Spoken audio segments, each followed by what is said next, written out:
o sol tá, o friozinho tá na sombra, né? O sol tá na luz.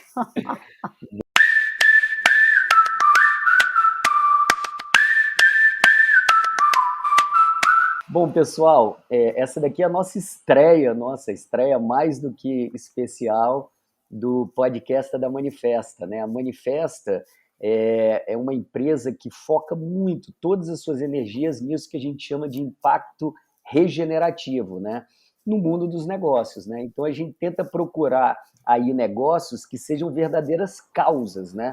Negócios que foram montados, né? E só são um negócio quase que por um acidente. Foi a melhor forma que esses empreendedores ativistas descobriram para fazer prosperar a sua causa e o seu propósito, né? Foi criando esses negócios. E aí a gente está extremamente aqui empolgado e vibrando com a Vera Frois como a primeira convidada desse nosso desse bebezinho que é esse podcast aqui, né? Então a Vera, para quem não conhece, pesquisa plantas medicinais assim, há mais de 30 anos, né? É historiadora, tem experiência em etnobotânica na Índia, na Amazônia, especialista em gestão de inovação em fitomedicamentos da biodiversidade brasileira, pela Fiocruz. Enfim, a Vera, sim, eu costumo apresentar ela de forma mais simples, dizendo que é provavelmente uma das pessoas que mais entendem dessa coisa da planta medicinal brasileira, né? Você vê que tanto os indianos são muito fortes com essa cultura milenar, os chineses também recuperaram bastante, né? Não perderam, aliás, né? Esse aprendizado, e parece que a gente praticamente abandonou isso, né? Isso foi relegado aqui, sendo, graças a Deus, guardado pelos povos ancestrais, né? Mas é algo que o Brasil anda meio que no paralelo, né? Usando medicamentos, etc., que do resto do mundo. Pior, né, Vera? Tipo, às vezes o resto do mundo vem, acha uma planta nossa legal, dá o selo, aí sim o Brasil começa e transforma num remédio, né? Então, queria que você começasse, Vera, contando um pouquinho. Primeiro, assim, como é que foi essa história de você chegar lá na Amazônia, né? Como é que foi essa relação assim com os povos ancestrais? Conta um pouquinho pra gente. Bom, eu era assim fazia parte de um grupo de jovens artistas no Rio de Janeiro que fazia teatro com bonecos gigantes nos parques, é, que era assim uma reverência, eram uns histórias sufi e nesse grupo, inclusive, né, que são meus amigos até hoje, são artistas aí famosas, Zezé Polessa, o Marcelo Bernardes, a Mitota, está todo mundo aí. E um amigo meu, vendo esse espetáculo, ele me convidou para ir para o Acre para inaugurar o Teatro de Arena do Sesc, né? E só que ele tinha também um outro propósito, né? Que era trabalhar com as comunidades da periferia de Rio Branco. Ele era ligado ao partido de esquerda e tinha essa vontade, através da arte, né, criar essa mobilização. Há Nessa quantos anos, época, Vera, isso foi? Mais ou eu menos. tinha. Isso foi em 78. Né? 78. Agora eu vou ter que revelar aí esse negócio de idade, mas tudo bem. Foi em Não, 78. Eu não, tinha mais de 40 20, anos. 20, 22 anos, entendeu? E eu tinha acabado de fazer um curso com Augusto Boal. O Boal tinha chegado do Peru, na Revolução do Peru, e deu um curso de técnicas do teatro do oprimido. Né? Para você trabalhar com as comunidades, discutir as questões. E isso foi muito importante, né, no meu trabalho no Acre. Quando eu cheguei no Acre, eu fui trabalhar com essas comunidades. Essas comunidades eram o quê? Comunidades da periferia, eram seringueiros que tinham sido expulsos, né, dos seringais, os castanheiros também, e formaram, né, essa comunidade. Né? O pessoal da igreja, né, tinha uma atuação muito grande lá, chamava comunidade base. Então, eu tinha dois trabalhos ali. né? Com a comunidade, com as comunidades, eu fazia muito esquete falando da questão dos conflitos de terra entre latifundiários e indígenas, também poceiros, seringalhistas com seringueiros. Então, era sempre essa temática, que era a temática, né, que o pessoal sentia ali na pele. E no Teatro do Sesc era a parte dos clássicos, né? Era Shakespeare, Aristófanes, Brecht. Então, tinha essas duas pontas, né? Eu, quando fui para o Acre, eu fui assim disposta a fazer a revolução. Achei assim o máximo, né? Ir para a Amazônia, conhecer a floresta. Só de olhar no avião aqui aquela floresta e descer em Rio Branco, sentir aquele calor. Falei, nossa, né? Esse é um lugar especial. E esse meu amigo, ele falou assim, olha, um dia ele falou assim, eu vou te levar num lugar que eu considero que é a manifestação cultural mais autêntica aqui do estado, talvez da Amazônia inteira. E era uma comunidade de extrativistas, né? Uma comunidade extrativista formada por seringueiros e também pessoal que veio do Ceará, né? Na ocupação, também ex-soldado da borracha.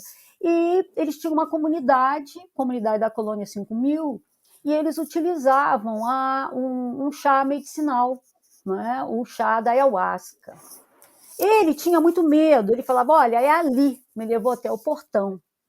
Eu olhei da janela, eu achei assim um espetáculo, né? Falei, gente, isso é um espetáculo, não é? Pessoal dançando, bailando de branco, as mulheres com as fitas, com a coroa, né? Que representava a rainha da floresta. Eu falei, nossa, eu quero filmar isso. E todas essas pessoas, e depois fui vendo que não eram só pessoas da região, tinha também estrangeiros, tinha indígenas, e eles estavam todos reunidos, né, em torno de um vegetal. Eu falei, nossa, eu quero saber que vegetal é esse. E, passando uns dias, eu fui com dois amigos, um que já frequentava lá a Colônia 5000, o Beto Brasiliense, que era músico, e o Pia Vila, e aí nós fomos, eu tinha uma maquininha 8, queria filmar, e ele me apresentou ao líder, que era o Padrinho Sebastião, seringueiro, canoeiro, e ele falou, ela quer filmar as plantas, Padrinho, eu também gostaria de tomar o chá, tá bom também. E aí me serviu para nós três, e ele chamou o filho dele, Alfredo, falou, Alfredo, acompanha os meninos lá no jardim. Lá fomos nós, empolgados, né, para filmar as plantas, né, dessa bebida mágica ritual, né, a rainha e o cipó, e logo que nós chegamos lá, eu já comecei a sentir alguma coisa diferente, né? Eu falei, nossa, o que é isso? O que está acontecendo? Acho melhor eu sentar aqui. Aí sentei no jardim. E a força chegando. Eu falei, nossa, eu acho que eu vou deitar, entendeu? Aí eu deitei. Na hora que eu deitei, assim, eu senti realmente aí meu corpo se desfazendo, virando terra, né? Muitas cobras luminosas, né? Comecei a ver e ouvir pessoas da minha família, queridas, minha avó falando comigo. E eu virava para o meu amigo, o Beto dizia, mas por que você não me disse que era assim? Entendeu? E aí o meu outro amigo também estava muito pegado, sentindo aquela força toda. Nós três estávamos pegadíssimos. E aí o próprio filho do Padrinho Sebastião, o Alfredo, pegou a câmera e começou a filmar a gente, né? Falou, Então, desistiu de vocês para filmar, né? Falou, deixa que eu faço. começou a filmar a gente. Nós é que éramos ali o ponto exótico, né, da história. Bom, foi uma experiência, para mim foi uma experiência fortíssima, foi assim um rito de passagem, né? Assim, aquela situação parecia que era entre a morte e a loucura, não é? Mas aquilo me impactou profundamente. Quando eu cheguei em casa, eu estava muito inspirada ainda, sentindo aquela força, e escrevi um conto infantil, né? E esse conto tinha um concurso e eu ganhei o concurso, que era a história de um menino que não sabia quem era, e ele atravessava a terra dos cegos, encontrava um mago que tinha umas ervas, e ele tomava esse chá, e aí ele recobrava a sua consciência, né? Era o Pablo, né? O personagem era Pablo, que é pó de nuvem no sapato, né? E, e aí eu me lembro que eu ganhei 5 cruzeiros na época, era moeda. E aí eu fui lá e dividi o prêmio, né? Eu dei 2,50 para o meu amigo, que ele comprou um violão, que ele tem até hoje, e dei 2,50 para o padrinho Sebastião, que ele não quis aceitar. E aí ele virou para mim e disse: você quer fazer a revolução, mas a grande revolução é conhecer a si mesmo. Aí eu, opa, né? Foi aquele toque, né? Desse conto, eu transformei numa peça de teatro e ganhei um concurso do MEC para apresentar, em forma de teatro de boneco, aquela história em todos os municípios do Acre. E, nessa ocasião, abriu um curso novo na Universidade Federal do Acre, de História. Eu falei, eu vou tentar. Entrei no curso de História, me mobilizou, porque era um curso de professores, todos marxistas e tal. A Marina Silva também era da minha turma, era uma turma muito ativista, e nós fundamos o teatro, a Federação de Teatro Amador do Acre. E nesse curso de História, eu fiz uma monografia, né? Uma monografia, e concorri e ganhei uma bolsa de pesquisa do CNPq para estudar, né, comunidades extrativistas que utilizavam plantas mágico-rituais. E aí, realmente, começou, né, cada vez mais ter um relacionamento mais afetivo, de confiança, de solidariedade, com o padrinho, com a família dele, com a comunidade. Eu ia lá pesquisar, ninguém escrevia nada, era tudo história oral, então era entrevistar as pessoas, reunir os documentos, né, participar dos trabalhos, né? E eu achava, assim, que a pessoa entrevistava a pessoa que ia lá para se curar, e eu achava que a pessoa tinha muita fé. Ela tinha muita fé, por isso ela estava se curando. Mas na hora que eu ia entrevistar, a pessoa não tinha fé nenhuma. A pessoa foi lá porque já estava desenganado. Já tinha ido no terreiro de Umbanda, tinha ido no hospital, tudo. Então, acabou indo lá, né? E aí, mesmo assim, as pessoas se curavam, né? Aí o padrinho explicava, mas é o merecimento, cada um tem seu merecimento. Mais um tempo, eu me relacionei, passei uns anos com um rapaz que era chefe de posto indígena, né? Ele era indigenista e ele trabalhava lá no posto dos Campa, na fronteira do Acre com o Peru. Hoje não chama mais Campa, né? Chama Xeninca, né? Campa era o nome que o branco deu para eles. E aí, quando eu cheguei, eu estava trabalhando no SESC, pedi licença aí de 2 semanas, aí cheguei na aldeia, fiquei assim, encantada com a aldeia, né? Porque os Axenicas são totalmente sustentáveis, a única coisa que eles compravam era o sal e a munição, né, para caça. Fora isso, mais nada, a roupa eles que faziam. E aí eu comecei também a me aprofundar, né? Participar dos rituais, né? Vi a diferença que existia entre lá em Rio Branco e na comunidade indígena, né? A mulher que era a chefe da tribo era uma mulher, que era a mulher medicina, que era a Canara, né? A Canara, ela é que distribuía, né? Eles chamavam de camampe, né? Chamavam a ayahuasca de camampe. Ela é que distribuía o camampe, ela colhia as folhas de coca, ela rezava com tabaco. E eu comecei a entrar mais nesse universo, né? Prestar atenção, né? Toda aquela riqueza de plantas. Foi a primeira vez que eu ouvi falar do leite de mururé, que era potente, que doía muito, mas depois você ficava livre de todas as dores musculares, articulares. E falei, bom, eu acho que eu vou ficar aqui, né? Vou chutar o balde do SESC, vou ficar aqui. Eu estava que nem pinto no lixo, entendeu? Aquelas crianças, aquela alegria, daquela prosperidade, né? E todo aquele envolvimento, aquele cuidado, né? Porque é o seguinte, na hora de comer, não era cada um com a sua família. na hora de comer, quem fizesse comida primeiro chamava todo mundo para comer na sua casa. Depois, a outra mulher fazia mais tarde uma outra comida e chamava Puyá, Puyá, todo mundo ia comer lá. Então, isso assim, me chamou muita atenção, né, esse cuidado geral, e que eu também tinha visto na comunidade da Colônia 5000. Então, eu vi que esse chá, que essas plantas, elas aguçavam a consciência, elas aumentavam a espiritualidade, né? Elas tornavam as pessoas mais sensíveis. Né? E aí você percebeu que essa relação com as plantas era um caminho sem volta, né? Foi aí que você começou a mergulhar. Ali eu não sabia ainda que era sem volta. Né? Ali eu vi que era o começo de um caminho que eu não sabia qual era. Né? Eu ainda era historiadora, estava fazendo história, né? Artista e tal. Né? E aí, depois desse tempo de convivência, eu passei alguns meses na aldeia, né? E quando eu voltei, eu falei, bom, agora eu vou ser demitida, mas aí o pessoal foi muito legal comigo, falou, não, peraí, vamos dar uma chance aqui e tal.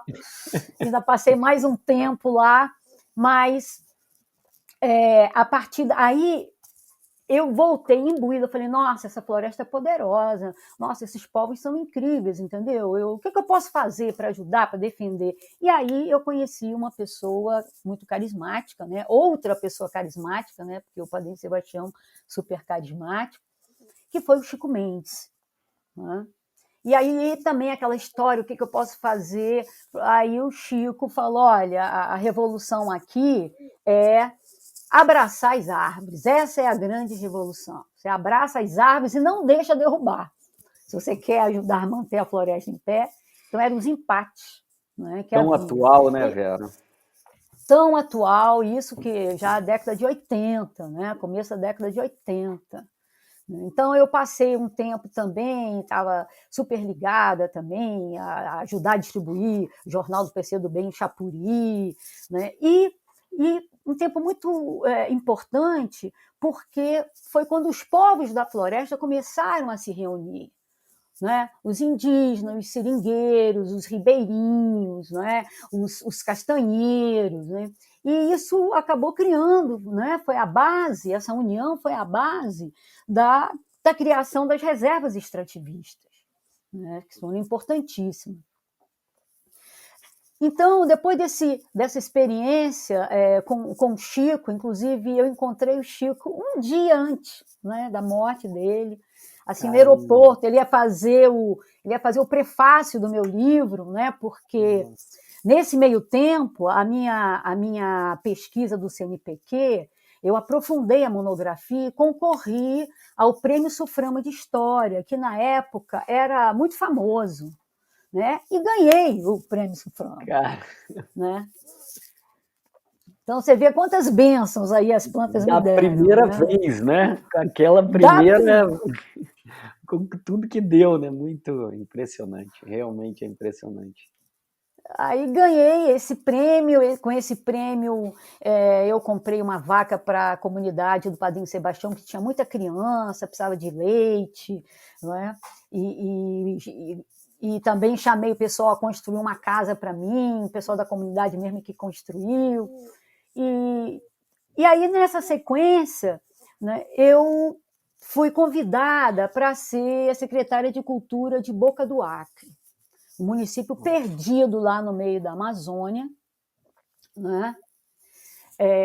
E eu fiquei assim meio um pouco... Eu fiquei feliz, por um lado, porque a comunidade do Padrinho Sebastião já tinha tido um alerta assim, do astral de que a devastação, a poluição ia chegar muito ali em Rio Branco, onde estava a comunidade, e que era necessário voltar para a floresta, para as mamadeiras, né, para as madeiras.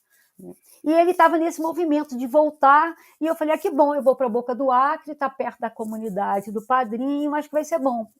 Só que Boca do Acre é uma das regiões mais endêmicas do país.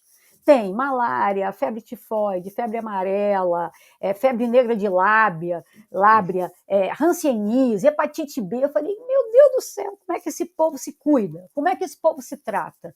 O médico aparecia lá uma vez ou outra.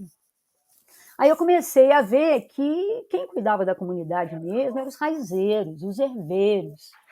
Né? e identifiquei aí um especialista incrível das plantas, um raizeiro, né, que também foi muito importante aí nesse caminho, né, para o povo, para trabalhar com o povo planta, que foi o Doutor Raiz. Né?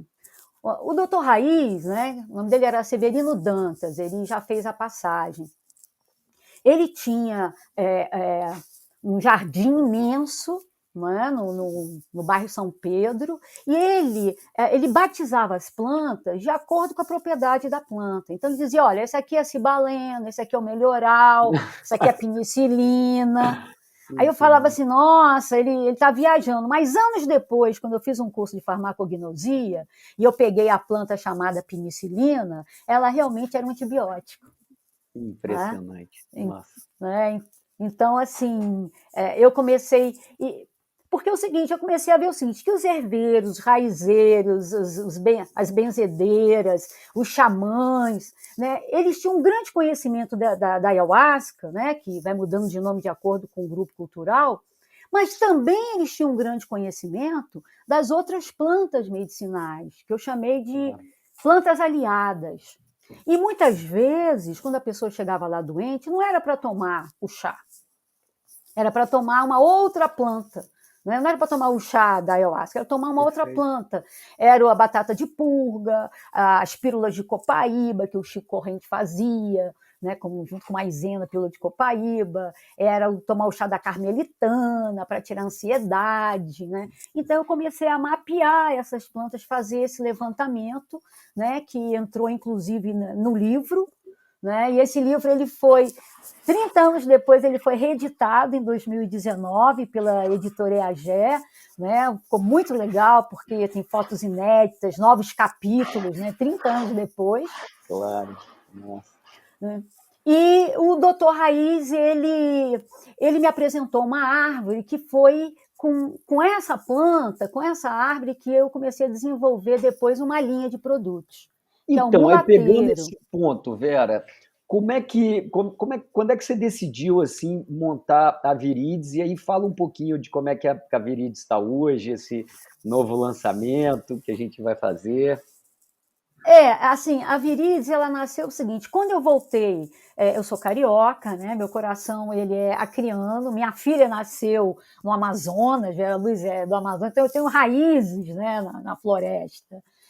Mas quando eu voltei, tive que voltar por questões de família para o Rio de Janeiro, eu falei, e agora? Eu só conheço planta da Amazônia, eu estou agora aqui na Mata Atlântica, o que eu vou fazer? Aí pensei, bom, vou criar uma ONG, né? Isso era em 1990, eu vou criar uma ONG para estudar plantas medicinais.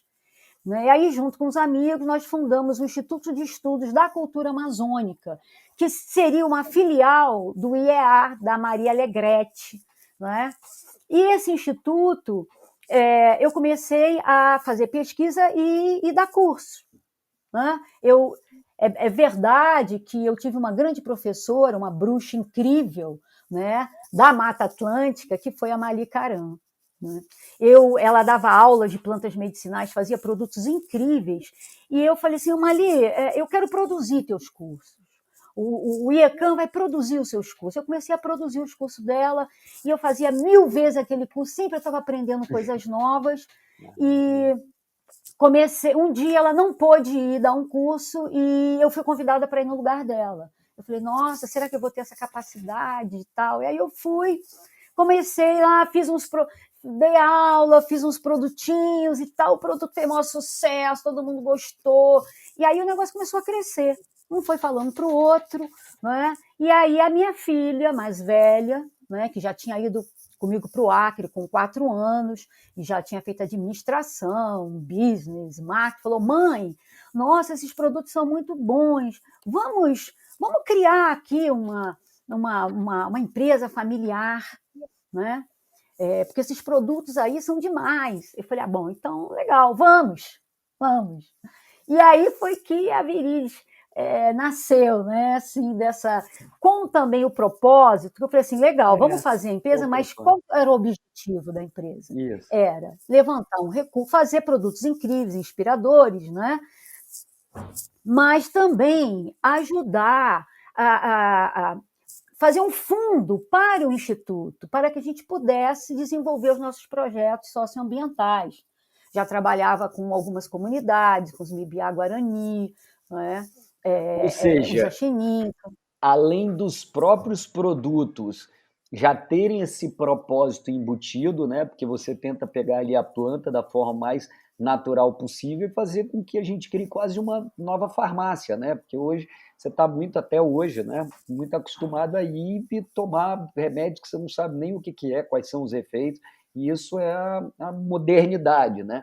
Então já tinha esse propósito embutido, mas além disso, o objetivo era você conseguir arrecadar fundos para conseguir sustentar mais ainda o Instituto, né, que promovia essas pesquisas e que esse conhecimento se aprimorasse ainda mais. Exatamente, exatamente. Quer dizer, nós, na verdade, nós nascemos no universo que muita gente faz, né? Que geralmente cria empresa, ganha muito dinheiro e tem que justificar de alguma maneira, né? Instituto. Não, nós não. Eu gostava de fazer as alquimias, entendeu? Mas quando a empresa ficou pronta, onde é que eu estava? Saiu a primeira produção, onde é que eu estava? Eu estava no Amazonas, no município de Pauini, metida numa comunidade, entendeu? Lá do Céu dos Estorrões, porque nós tínhamos ganhado um edital da Petrobras Cultural, com a linha do tucum, né? Para resgatar essa arte ancestral indígena dessa palmeira, né, do tucum, que faz essa linha, que é uma linha muito forte, resistente, que simboliza a linha da lealdade, das relações que não arrebentam, para substituir o nylon, porque as mulheres da comunidade queriam fazer um artesanato totalmente orgânico, que se o colar caísse dentro do rio, do Igarapé, não ia ter problema nenhum lá com os peixes, com as tartarugas, né? Então, eram as sementes com a linha do tucum. Então, esse projeto foi lindo, nós fizemos a oficina, capacitamos os jovens a aprender a fazer a linha do tucum, os meninos a identificar as sementes, né? Foi muito legal e o projeto continua até hoje, porque na medida em que a Virides ela também foi caminhando, a gente sempre mandava recurso lá para o projeto da linha do tucum. Ô Vera, mas só um detalhe. Aqui. Claro. Fala. Não, pode falar o detalhe. Não, o detalhe é o seguinte, quando chegou na hora de expandir, né, da parte do marketing e tudo mais, eu estava lá no meio da floresta fazendo esse projeto, né, e minha filha lá no Rio de Janeiro, aqui no Rio de Janeiro, desesperada, mãe, pelo amor de Deus, volta. Quando eu voltei, ela recebeu um convite para trabalhar numa empresa e ir para os Estados Unidos. Nossa. Ela falou, mãe, toma que o filho é teu, entendeu? Aí eu fiquei com o filho. Fiquei com o filho sem saber o que fazer, né, Valtinho? O que eu faço com esse filho? Eu sabia criar o filho, mas assim, botar ele no mundo. Claro. Entendeu?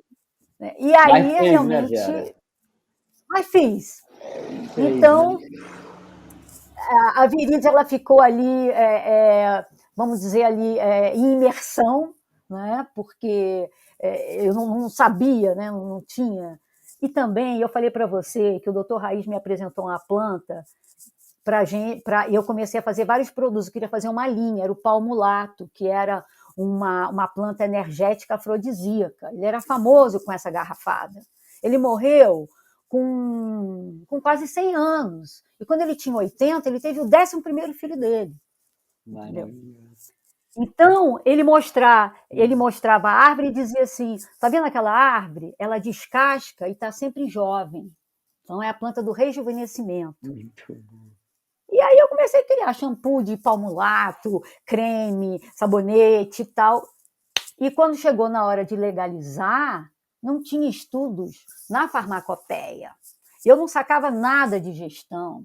Eu não sabia quais eram os órgãos que regulavam essa história dos fitoterápicos e dos cosméticos. Então, eu passei... nó e aparece outros 4, né? É muito difícil. Exatamente. Né? Então, eu fiquei nesse processo, né, ajustando. Então, eu tenho que também desenvolver produtos que estejam na farmacopeia, tem que ser legalizado. Aí começou Eu falei, gente, é demais para minha cabeça isso tudo, entendeu? Vamos deixar aqui a Viridis em stand-by um pouco, né? Vamos trabalhar aí na floresta, vamos estudar mais as plantas e vamos ver o que o universo, né, conspira a favor da gente Deixa nesse sentido. que ele planeja e executa, né? Não precisa fazer o trabalho por ele. Mas muito legal, Vera, você contar isso, né, dessa forma, apesar da gente já se conhecer, eu nunca tinha ouvido a sua história assim em detalhes, porque ele me dá aqui a oportunidade para dizer que é impressionante como o propósito da Manifesta, né, se encaixa com essa história toda que você está contando, né? Porque a gente percebe que a quantidade de veras, né, cada uma com a sua luz, cada uma com o seu propósito, cada uma com essa obsessão maravilhosa, né, de se aprofundar cada vez mais e de seguir essa luz, sem se preocupar muito com o que vai acontecer, né, sabendo que esse é o caminho, como você colocou, né, eu não sabia nem que era um caminho sem volta, eu só sabia que era um caminho e comecei a caminhar, mas que ao mesmo tempo, como você falou, né, não tem essa luz, mas tem tantas outras coisas para você colocar um negócio de pé, né? Que é isso, você nunca fez, então desato nó vai surgindo outros e isso você vai até onde você aguenta, né? Com torcendo aí para o universo favorecer, né? E foi pensando nisso que a gente montou a Manifesta, né? Para criar um time estruturado que pudesse se associar a esses empreendedores ativistas, que é o que a gente acredita mesmo, que é para onde as coisas deveriam estar indo, né? Poxa, quando você consome produtos que vêm de pessoas que legitimamente têm causa, né, que tem história nesse lugar, você tem uma confiança de que esses produtos realmente são aquilo que se propõe a ser, né? E não só são aquilo que se propõe a ser, mas são esses produtos que a gente chama de regenerativo, né? Que ajudam a regenerar o planeta, seja do ponto de vista ambiental, mas também do ponto de vista social, né? Não há regeneração sem a gente resolver, por exemplo, esse enorme problema de desigualdade, tudo que é acarretado por ele, né? Então, assim, é muito legal porque eu vejo como tem encaixe. Na hora que a gente montou, a gente não sabia exatamente, né? Se a gente tinha essa teoria, mas a gente ainda não tinha colocado em prática. E aí são com empreendedores como você que a gente vê que realmente esse encaixe assim é muito legal, né?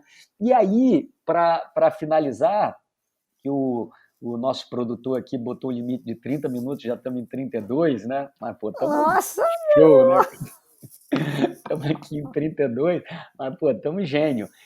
Eu queria fazer assim, uma última pergunta, que é um momento, e eu acho que, graças a Deus, essa resposta para essa pergunta, assim, né, tá ficando um pouco mais óbvia, né? Antes, você trabalhar com propósito era uma coisa de maluco, né, cara? Pô, mas e aí? O que vai pagar as contas e tal?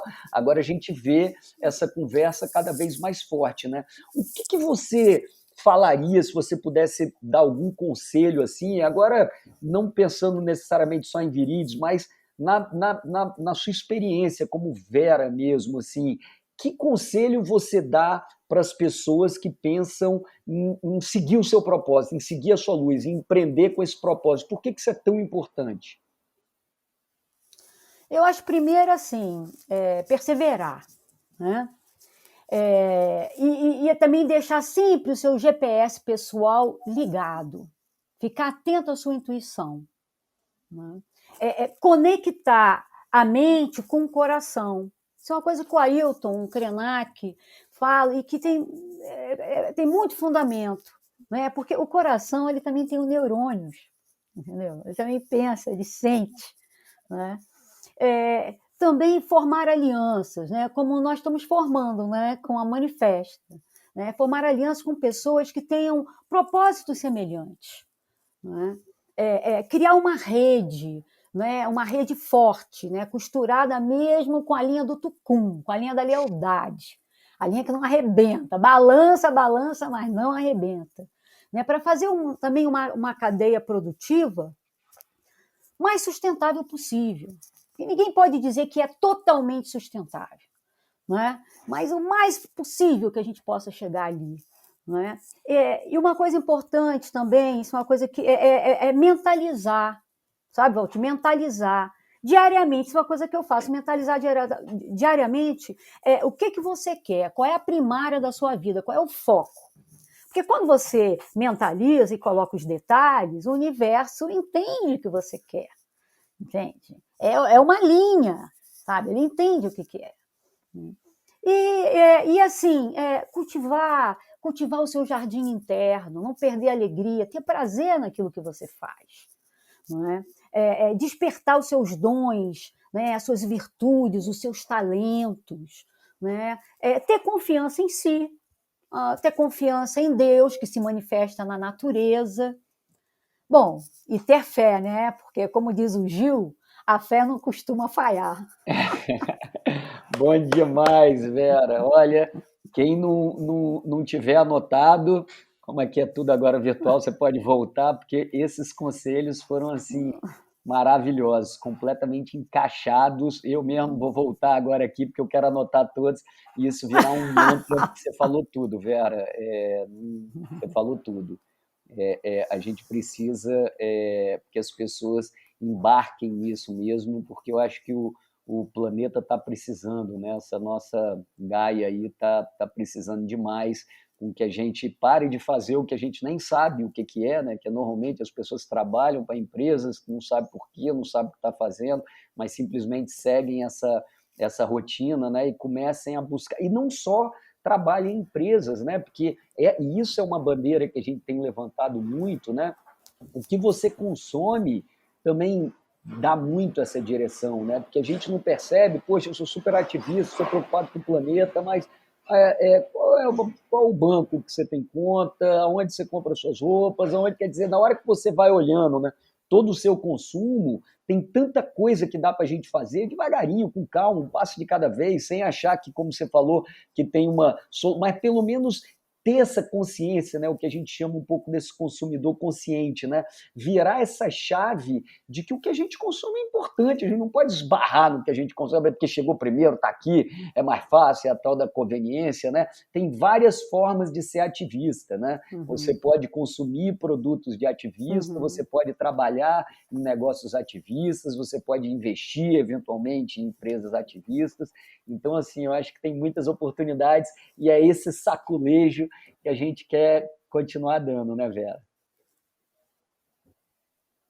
É isso mesmo, Valtinho. Assim, nós estamos vivendo esse tempo, né? Porque estamos vivendo esse tempo que a gente chama a flor da pele. Né? Nós estamos à flor da pele. É um tempo difícil, é um tempo de incertezas, mas é um tempo de muita sensibilização. Eu acho que nunca a humanidade foi tão sensibilizada. Né? Sensibilizada com o outro, sensibilizada com a natureza. Né? Então, assim, é um tempo também para a gente colocar, né, todas assim as nossas sementes, né, todos os nossos frutos, né, na canoa da Pachamama, entendeu? E confiar nessa direção, tá? E eu estou assim muito assim animada assim com essa parceria, né? Porque eu assim chegou um momento que eu já estava quase jogando a toalha, mas eu ainda tinha uma fezinha que alguma coisa podia acontecer, né? E foi realmente o que está acontecendo agora. Né? Eu acho que a gente está entrando agora, nós estamos tendo a oportunidade de aprender com os povos indígenas esse novo paradigma, que é o bem viver, né? Que é a gente cooperar, colaborar, trabalhar com amorosidade, com transparência, com amizade e também se relacionar com o mistério, né? Que as religiões chamam de Deus. Né? E que os povos indígenas chamam dos encantados. Então, vamos nos encantar com a vida, né? Maravilhoso, total. É isso mesmo, Vera. E agora que a gente já estourou mesmo, me conta um pouquinho só dos produtos que a gente vai lançar agora, que a gente falou de tanta coisa no disco. Quais são os produtos e o que você diria assim sobre cada um deles? Nossa! Olha, o Valtinho, essa linha agora não é um relançamento, é um lançamento, tá? Porque é uma linha nova, é uma linha que chama a linha da fitosfera, tá? Esse termo fitosfera, ele remete, ele está totalmente ligado à biosfera, é uma ligação ancestral, não é? Então, vamos imaginar que a Terra estava nua, né? Só uma historinha rápida, né? Eu sou historiadora, adoro contar uma historinha. Né? Então, assim, a Terra estava nua, estava com frio e ela foi coberta com uma pele, né? E essa pele é a fitosfera, é a esfera das plantas, né? Que recobre a crosta terrestre, né? Que protege, né? E a pele da Terra, a fitosfera, ela precisa de quê? Ela precisa de limpeza, despoluição, ela precisa de hidratação, de água pura, ela precisa de nutrição, boas sementes, sem veneno, sem agrotóxico, sem transgenia, né? Ela precisa de proteção, manter essa camada de proteção, né, a camada do ozônio, para proteger a Terra, e tudo que está no macrocosmo está no micro. Então, nós somos pequenas biosferas. Nós também temos que cuidar dessa pele, porque a pele é o maior órgão do nosso corpo. A pele, ela transmite informações do nosso interior. Não é? A pele regula a nossa temperatura. Não é? A pele, ela está, ela se tocada com leveza, com amor, ela produz os hormônios, aumenta a adrenalina. Não é? Então, assim, essa linha, ela tem essa ligação, né, da gente cuidar da nossa pele, assim como a gente deve cuidar da pele da terra, assim como a gente deve cuidar da fitosfera. Então, são produtos que vão ter essa função de limpar, hidratar, nutrir, proteger, né, para aumentar a sua autoestima, né, para você também despertar essa alquimia, né, que você está recebendo, despertar essa alquimia dentro de você. Porque todos nós temos essa capacidade, né? E a gente pode despertar o nosso espírito selvagem, né, também, né, que existe dentro de cada um. Então, essa linha ela vai ter um gel balsâmico restaurador com a planta nativa da Mata Atlântica, que é a erva baleeira, uma loção hidratante, regenerante, né, são plantas maravilhosas, até nós colocamos a água do mar também nessa composição, né, o óleo da semente do café. Então a gente fez assim uma como a gente fala, uma alquimia fantástica aí, né? E também nós vamos ter uma loção facial, né, com aquelas plantas maravilhosas que são rejuvenescedoras, anti-ruga, e vamos ter um produto que a gente não tinha lançado nem na outra edição, é totalmente novo, que é o Espantapeia. Né? Muita gente fala, mas o que é isso, espantapeia? Esse é assim, sofrimento, é uma coisa pesada. Então, é uma combinação de óleos essenciais que vai te proteger. Não é? Então, nessa época de pandemia, você vai no mercado e tal, você está com o seu espantapeia, na hora que você abre ele, você passa em volta de você coloca aqui um pouquinho na testa, aqueles aromas, porque os aromas, eles o quê? Eles atraem os espíritos da cura, né? E na natureza atrai os polinizadores e afasta os predadores. Né? Então, assim, é uma linha assim, conectada, né, com a fitosfera, né, com a biosfera. É como dizia tem um etnofarmacologista, o Denis McKenna, foi a primeira vez que eu ouvi falar em fitosfera, ele dizia o seguinte, que quando acontece uma coisa muito séria no planeta, uma derrubada, uma poluição, uma contaminação, uma perfuração, mineração, a fitosfera aciona as plantas inteligentes para acordar, para entrar em contato com a neuroesfera, que somos nós, com os nossos pensamentos e nossa tecnologia, para salvar a biosfera e a atmosfera. Olha que lindo. Não, Mara, e é o que a gente mais está precisando agora, né, Vera? Porque não está fácil realmente, não, né? Tá, é o que você falou, é esse momento de virada e dessa nova geração também, né? Vamos esperar que essa geração chegue também impulsionando, né? Para essa direção, né? Estamos muito otimistas, né, Vera? Com certeza. A gente não pode deixar baixar a energia, Nós temos que ajudar os xamãs que estão segurando os céus, entendeu? E colocar nossa alegria, nossa disposição, nosso pensamento positivo, entendeu? E bola para frente, né? Para a gente chegar aí na nova era. E se a energia baixar, espanta peia nela, né? Temos sempre essa... Espanta peia total. Vamos cercar por todos os lados. É isso. Um beijo, Vera. Maravilhoso. Obrigado demais. Também. Beijo no coração, Valtinho. Beijão. Tchau, tchau.